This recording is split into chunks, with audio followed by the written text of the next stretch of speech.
these are the three things that will make your marriage wonderful. You belong, you are home, and it's funny. And when you have these three things, you're going to love it.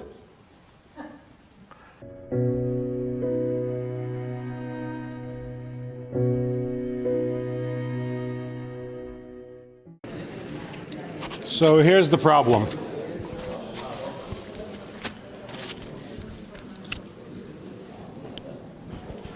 The problem is, we're talking about love and marriage. But love and marriage don't go together. You have to make up a choice. You want love or you want marriage. The reason they don't go together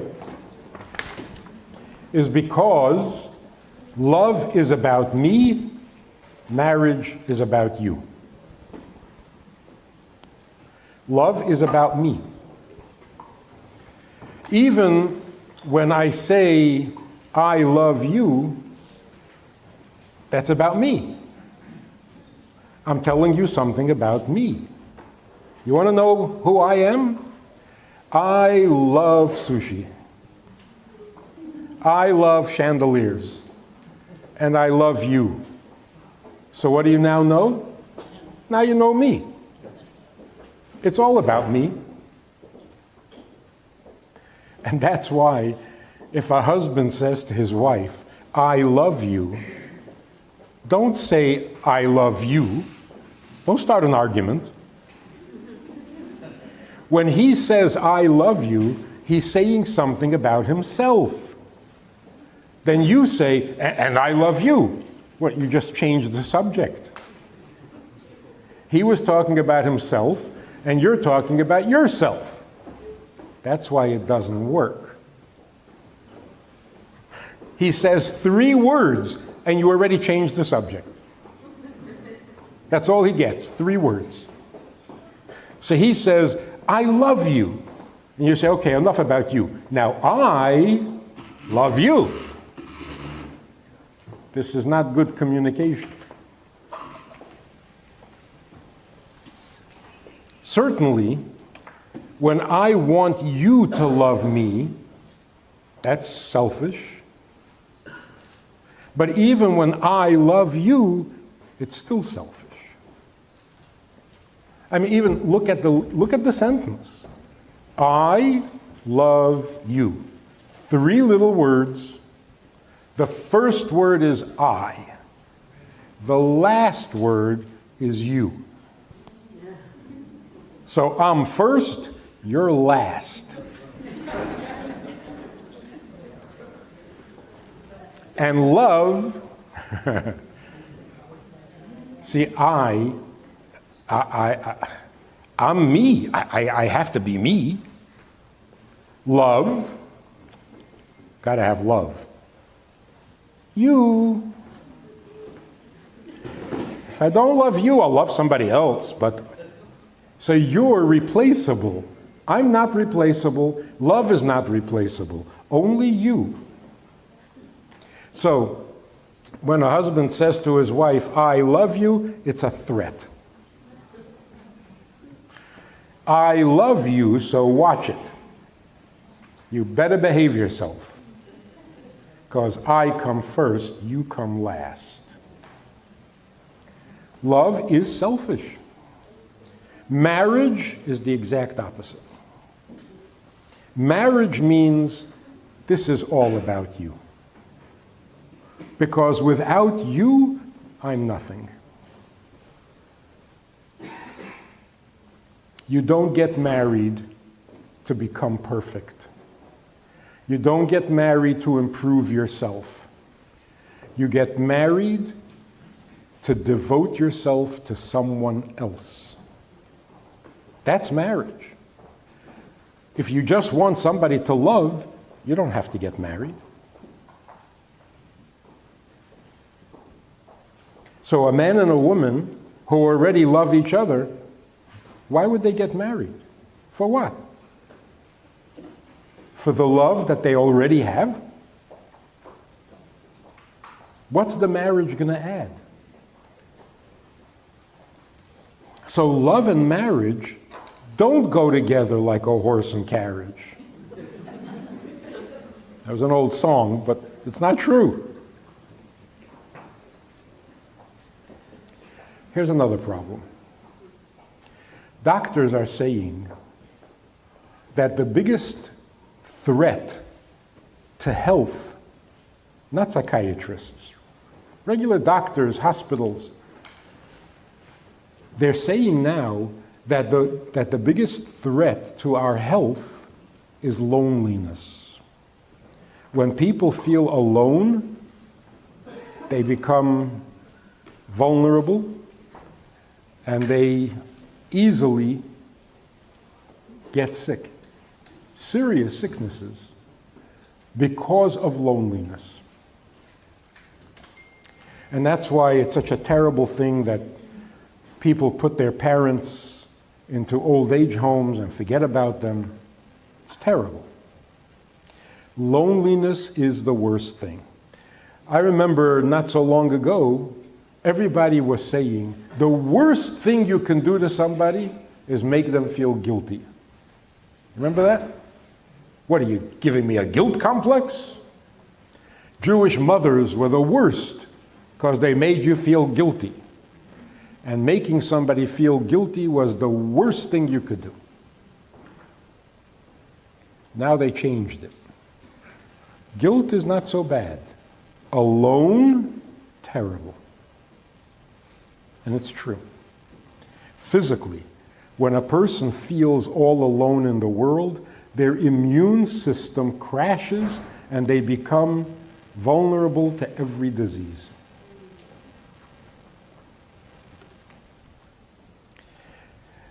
The problem becomes even more complicated because the doctors go looking for the cause of the disease and they blame it on bacteria and on germs and on viruses and on super germs. And really, it's because they're lonely. So you treat all the symptoms and they don't get better.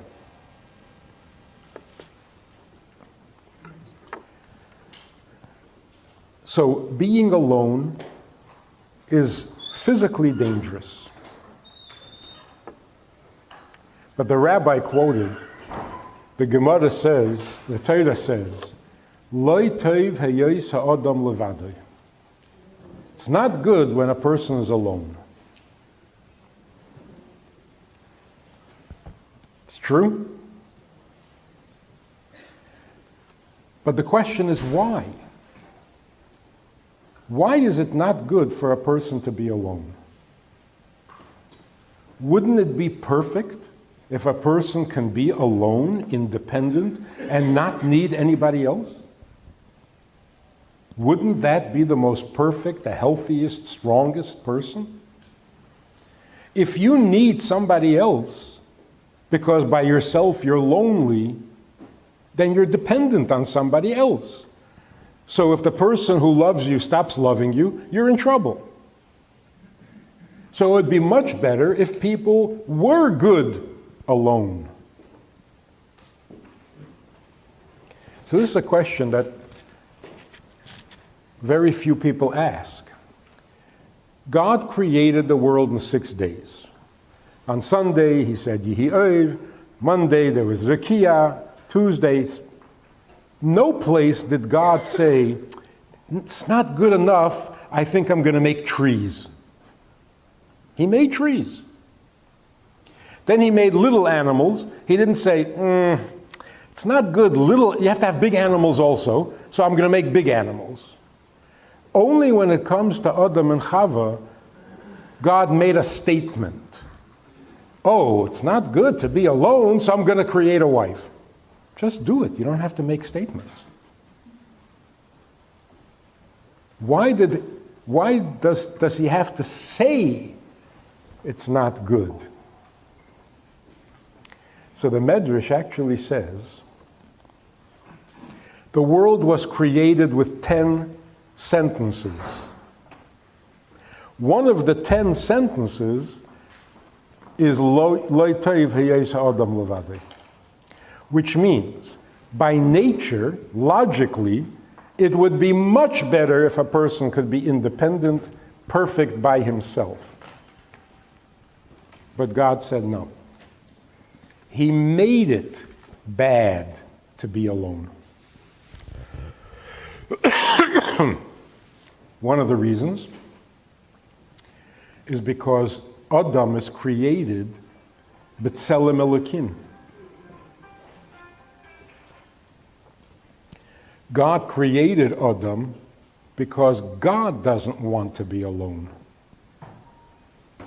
And since he is not good being alone, he makes the human being like himself, that the human being also can't stand being alone.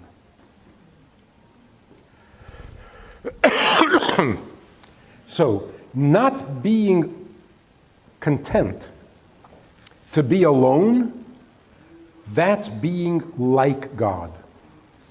Because human beings would much rather be alone and perfect. Why should I need you to be healthy? So this is what marriage is. Marriage means, since you are created in God's image, and He doesn't want to be alone, you also should not be alone. You should have someone beside you. So what is marriage? Marriage is not to make you perfect, to have someone beside you. So let's understand this. God is already perfect. In all ways, God is perfect. He's infinite, bli gvul, ein sof, kol yachol. He's perfect. He can't get any better. And he's not happy. What does that mean? He creates a world. For what? What could he possibly gain when he's already God, he's already perfect? The only answer is that he doesn't gain anything.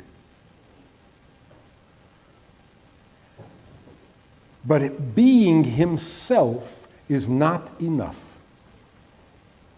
That's real humility. As perfect as he is, there's just him. Just me, not right. What's missing? Nothing's missing.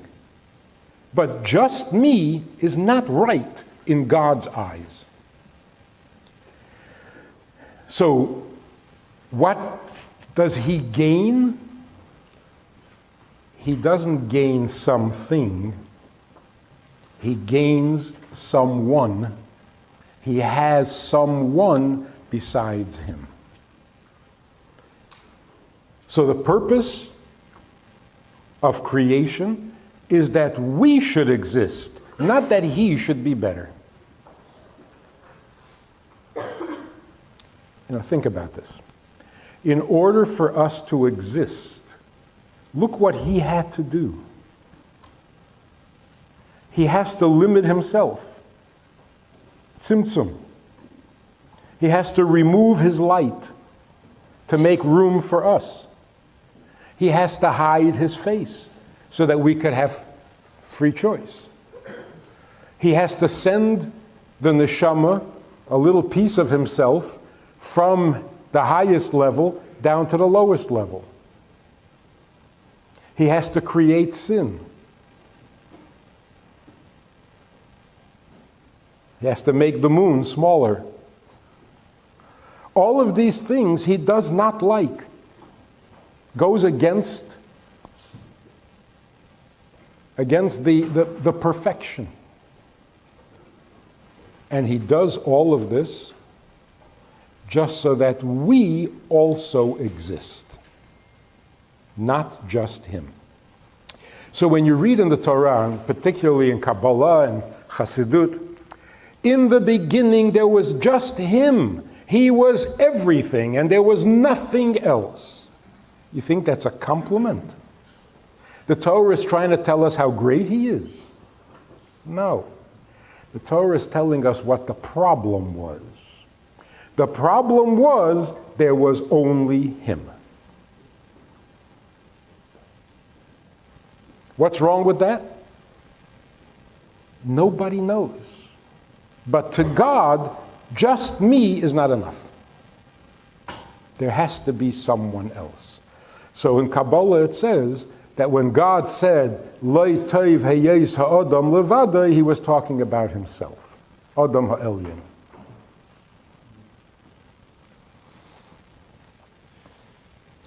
So, love and marriage. You don't need love. You don't need love from your husband.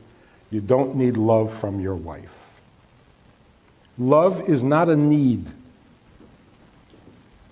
Let's make this very clear. In America, love is God. It's avodah zarah. Literally avodah zarah. In history, when people will look back at 20th century, 21st century America, they will all say, the idol, the God of America was love.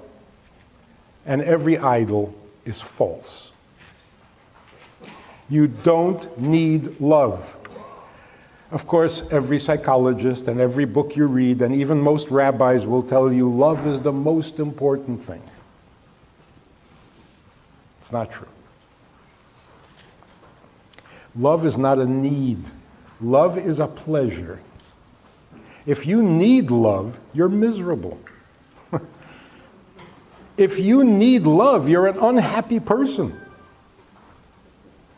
Why would you need love? What's wrong with you? Nobody loves me.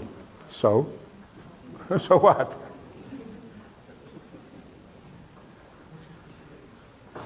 There's some law that says you have to be loved? Some guy once came running to the rabbi in the shtetl.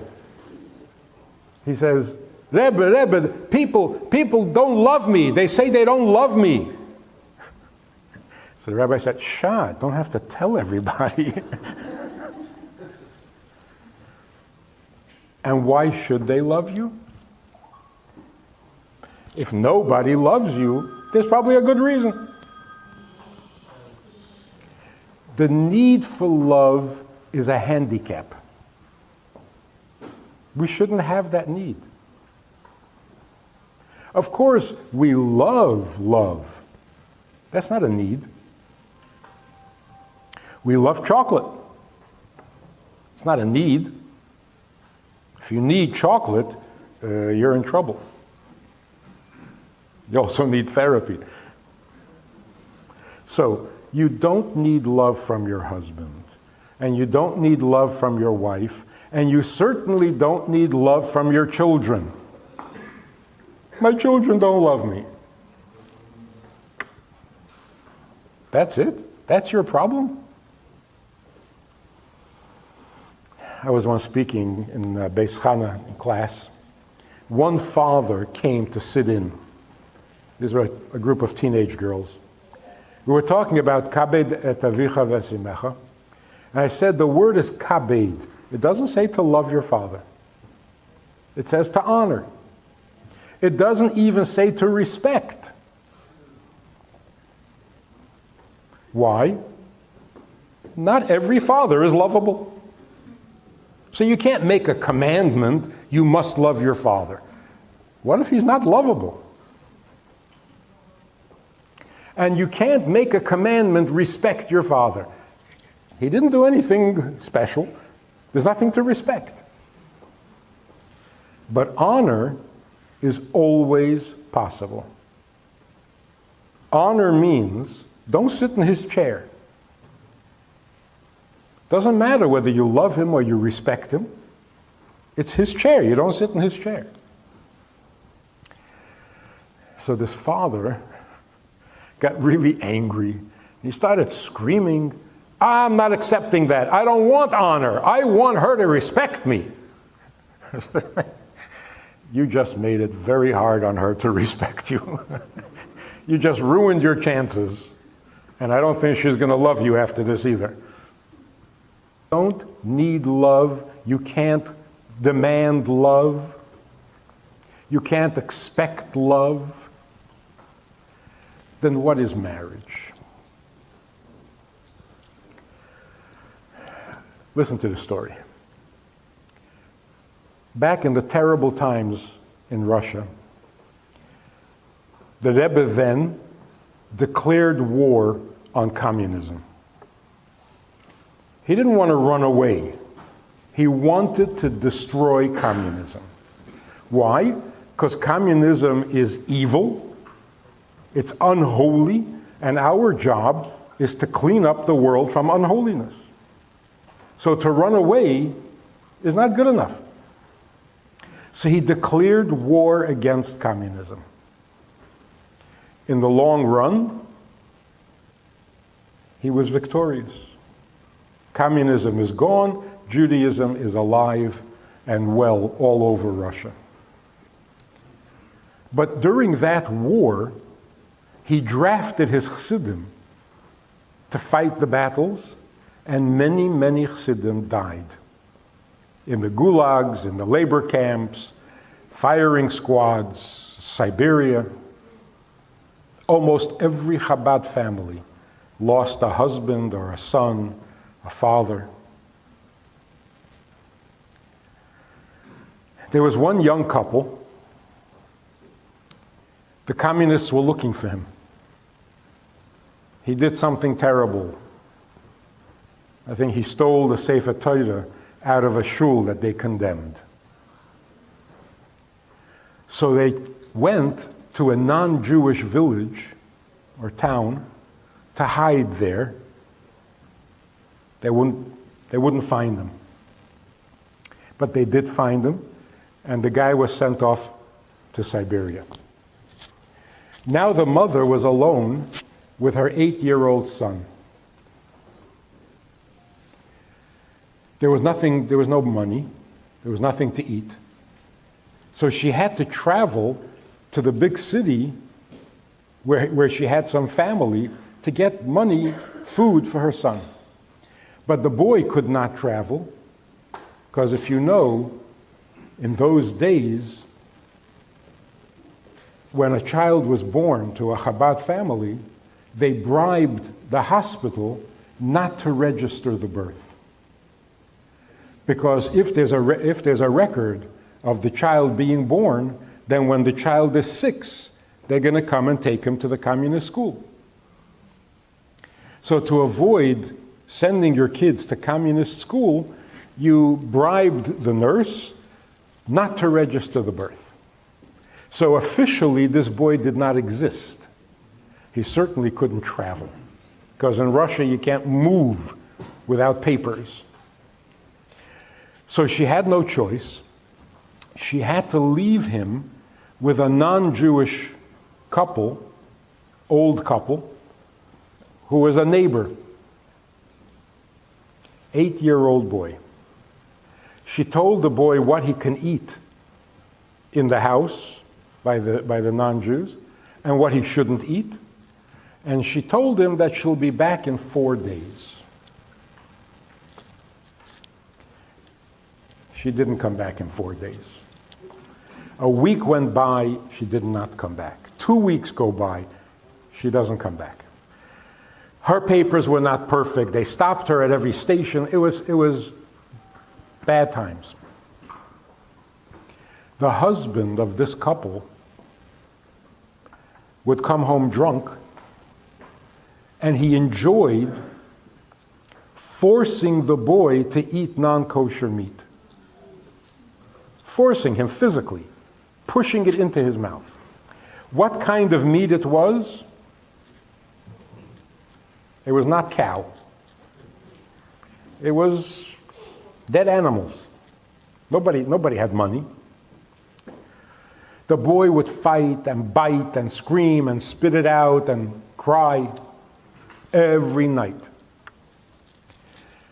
The older woman, the wife, couldn't take all the screaming and So when the mother doesn't come home after 2 weeks, she took the boy and put him into an orphanage.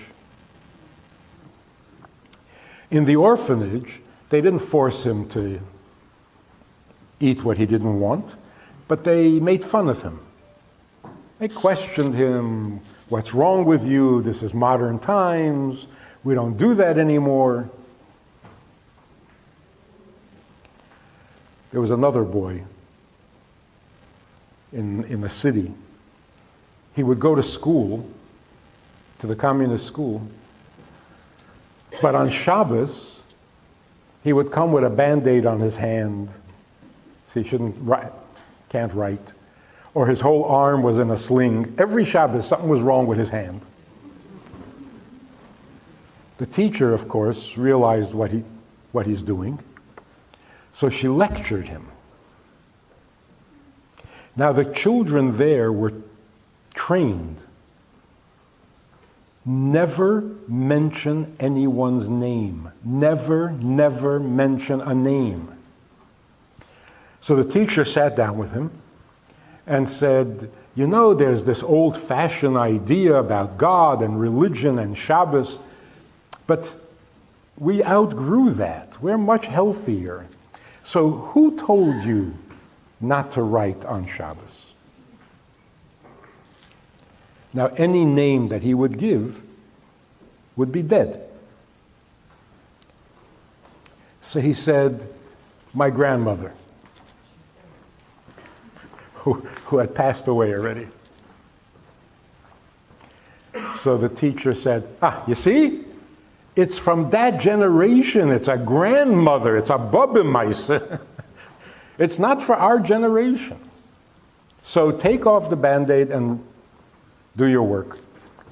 So this kid, brilliant little boy, started to cry. And the teacher said, why are you crying? He said, because I'm a member in the Communist Youth Party. And part of becoming a member of the Communist Youth Party is that you swear to always keep your word. I promised my grandmother I wouldn't write on Shabbos. Now you're telling me to not keep my word, and then I won't be a good communist. The teacher didn't know what to say, and she left him alone. So here is this 8-year-old boy in an orphanage. And they're questioning him, and they make fun of him. One day, the orphanage takes all the boys on a hike. It was a hot day, and they became thirsty. So they went into a farm, and they asked the farmer if he has a cold drink for the boys. The farmer goes down to his cellar, and he brings out a bottle of milk, gives each boy a glass, and fills it with milk.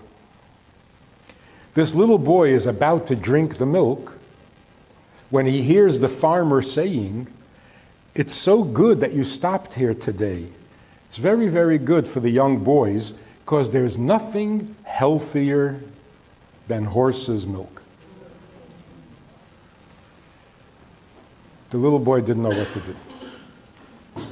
Didn't know what to do. He's thirsty. He wants the drink, but it's not kosher.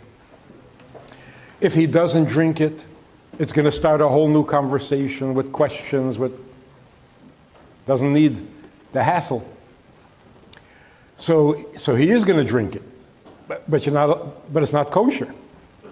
An 8-year-old child struggling with a moral question.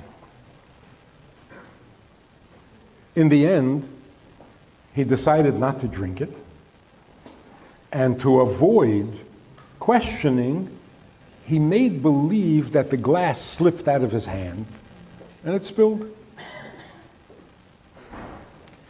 Now the mother came back. She goes to the neighbor and says, where's my boy? And the neighbor says, no, we put him in an orphanage. She got really scared because children disappeared regularly in those days. So she runs to the orphanage, and she comes in and says, I'm here to pick up my boy, and they said, he's not here now. So she really panicked. They're playing games, she'll never see her boy again. So there's nobody to talk to, you can't go to the police. So she's standing in front of the orphanage and she doesn't know what to do. The children are coming back from the hike. The little boy sees his mother. He starts running towards her and he shouts, "Mama, I'm still yours. I didn't drink it." Which means that what made him refuse this tempting drink was not because he was a tzaddik, he was ultra-orthodox, he was spiritual. He was his mother's child. And he wanted to be able to say to his mother, "I am yours." She wouldn't drink it, he doesn't drink it. That way, I'm still yours. This is an incredible wisdom. What is more valuable than love? He could have said, "Mama, I love you." That wouldn't have been so powerful. He said, "I'm yours." That is much more powerful than love. Marriage doesn't mean we love each other. Marriage means I'm yours. All of me, not just my feelings.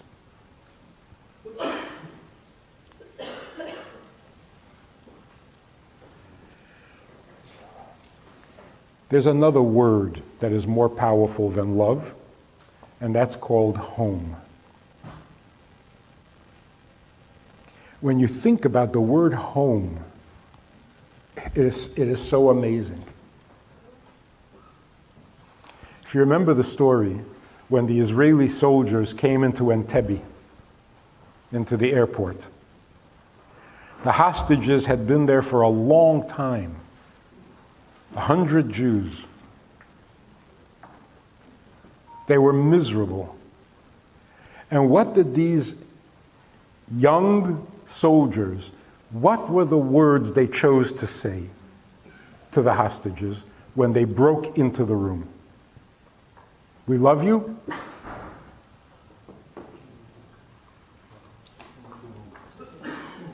They said, "Let's go home." Perfect.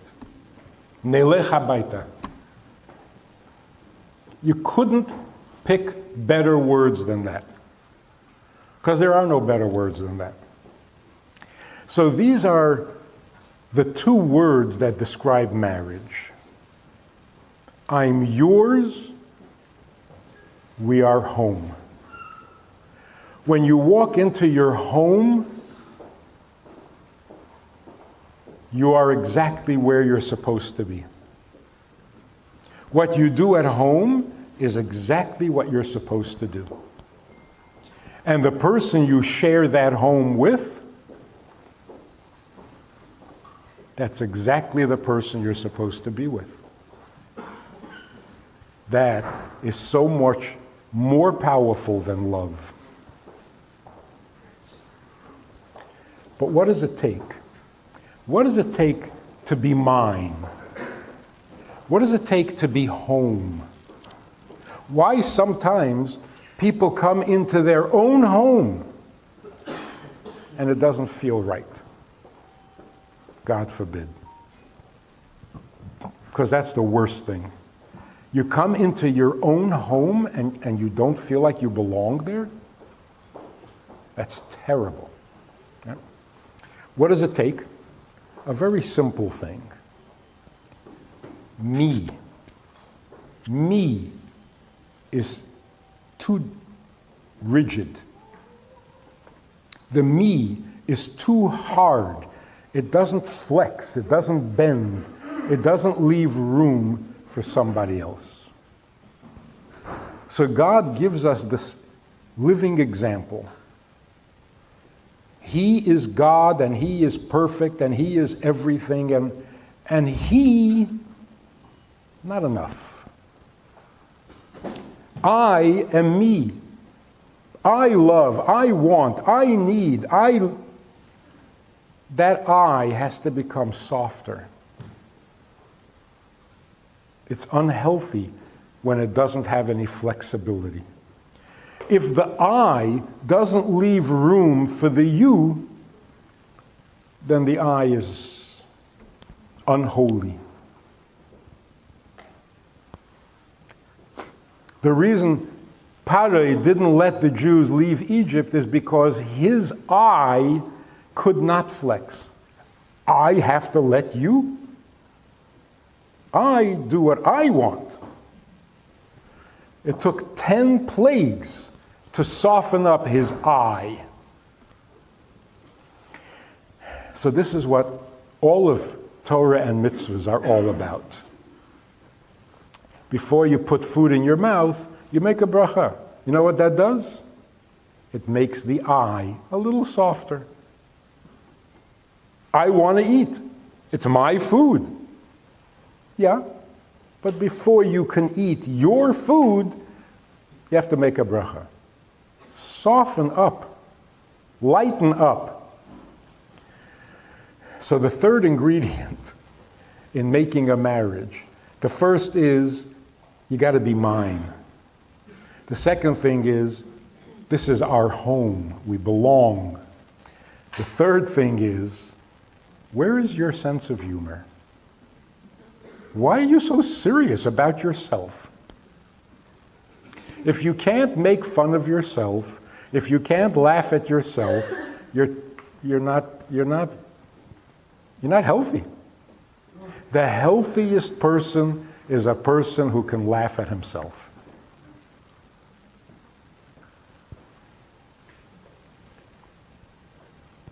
And when you think, I'm a good husband,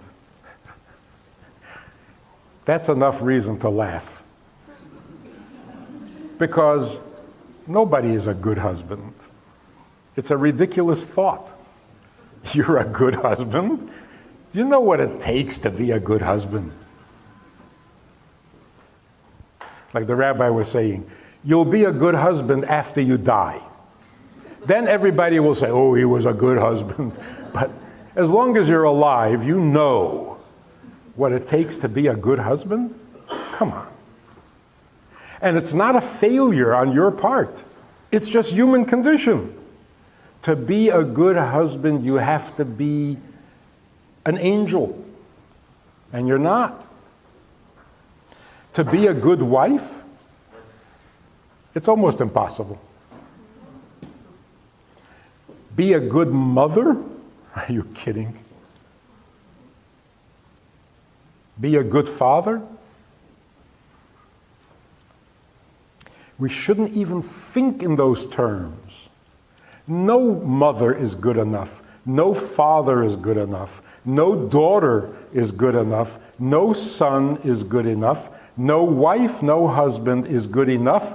And no Jew is good enough. Can you imagine saying, yeah, I'm a good Jew? Really? Yes, I put on tefillin every day. 1 pair or 2 pair?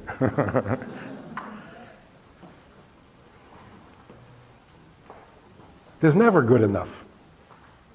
In these areas, being a Jew, being a spouse, being a child, being a father or a mother, you cannot be good. You just have to be devoted. So what's a bad mother? A bad mother is a mother who doesn't want to be a mother. That's bad. What's a bad Jew? Someone who wishes he wasn't Jewish. That's really bad. What is a bad son or daughter? If you wish you weren't, that's not good. But if you're willing, if you're committed, yes, I am your husband, that's it. That's as good as you can get. And then you'll make mistakes, you'll do some good things, some bad things. You say, yes, I want to be a Jew. Am I going to be a perfect Jew? Somebody, a non-Jew, I was talking to him, and I said, the Ten Commandments. I said, no, we have 613 commandments. He says, really? Where do you have time? How do you have time to do 613 commandments? I said, that's not my only problem. I can't even remember the 613. So I'm going to say I'm a good Jew. But I want to be a Jew. That's perfect. Am I a good father? I love being a father. That's it. Good, bad, best, worst. Don't even go there. And that's what a husband and wife are. If you can't laugh at how ridiculous it is for two human beings who are not perfect to try to be married to each other, that's funny. It's funny. That God even allows us to get married. That's amazing. So if you get a little too serious, and you say, hey, I'm a good husband, you're not appreciating me. Don't get so serious. Laugh at your failings, because it's funny. It's funny how we try to be perfect, knowing that we can't. So these are the three things that will make your marriage wonderful. You belong, you are home, and it's funny. And when you have these three things, you're going to love it. Of course you're going to love it. How could you not? What don't you love? You don't love having someone? You don't love being home? And you don't love laughing at yourself? So that's where the love comes in. It's not necessary. It's your reward. If you do it all right, you are rewarded that you love what you're doing. You love the relationship, you love being a husband, you love being a wife, because what's better? Nothing. Nothing better. So that's why, if you remember, Tevye, remember Tevye? From the Gemara? Tevye says to Golda, do you love me? What does Golda say? And she was very smart.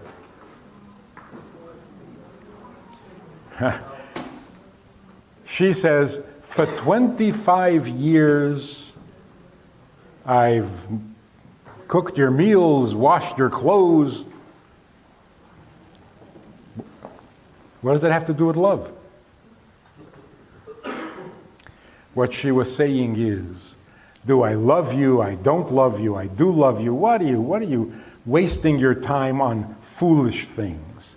For 25 years, I am yours. There's nothing more powerful than that. And that's why Mashiach should come to us, even though he didn't come to our grandparents who were much better than us. So why would he come to us? Because in spite of everything that has happened, and in spite of all of our mistakes and failings, we never stopped being his.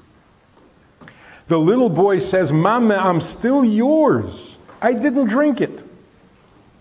And we can say to HaKadosh Baruch Hu, we did drink it, but we're still yours. We never stopped being yours. And for that alone, Mashiach should come and put an end to all the pain and all the suffering and make the world what God wants the world to be. A place where he and Bnei Yisrael, Am Yisrael, are married happily in their home where they belong, and the rest of the world can come and dance at our wedding. Good night.